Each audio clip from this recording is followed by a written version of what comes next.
They light things on fire. It's what men do. If we want to save the environment, we have to suppress men. It's like World War II, sort of.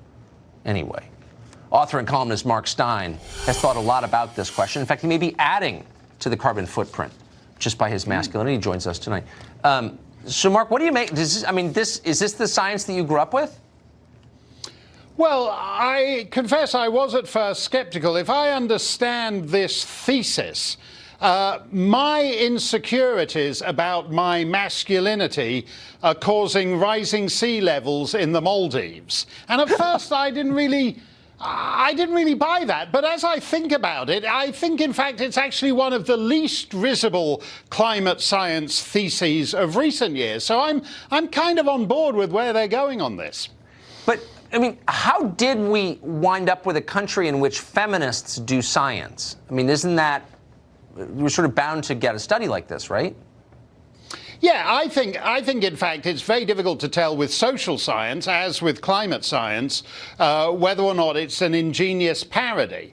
It's almost impossible to tell, in fact. But I think this goes back to, I think the important point here is toxic masculinity.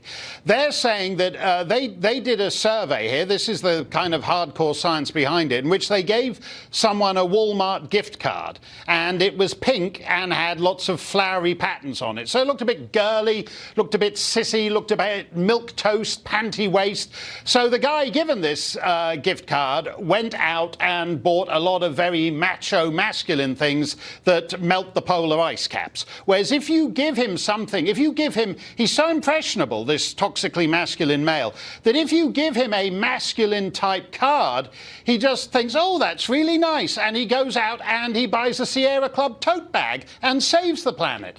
This is the kind of social science that the higher education institutions of America are spending a fortune investigating. I thought climate science was all about ice core samples, but it's about Walmart gift cards.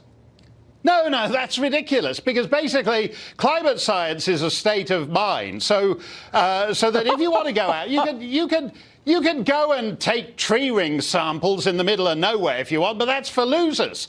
The big bucks are doing a survey where, in fact, you decide that what's heating up the planet is men. A couple of weeks ago on this show, Tucker, you had a report that they were introducing vegetarian days in the New York City schools because red meat has toxically masculine overtones. And basically, if you look at half the stories you cover every night, toxic masculinity is the sort of underlying subtext of it. So basically, when Jerry Brown says we all have to be worried because insects will spread, I mean, these guys are literally predicting a plague of locusts now. And the only good thing about the plague of locusts is that they'll kill all the men. If Alexandria Ocasio-Cortez's flatulent Holsteins don't get us first. But between the plague of locusts and the plague of flatulent Holsteins, toxically masculine men will be over, and then the planet will be saved. This is just, I wish there was a Latin term for government by unhappy, crazy people, because that's what we're witnessing now. Mark Steyn, it is so, as long as we're having a revolution, I'm glad you're here to chronicle it with us. Thank you. Okay. Thanks a lot.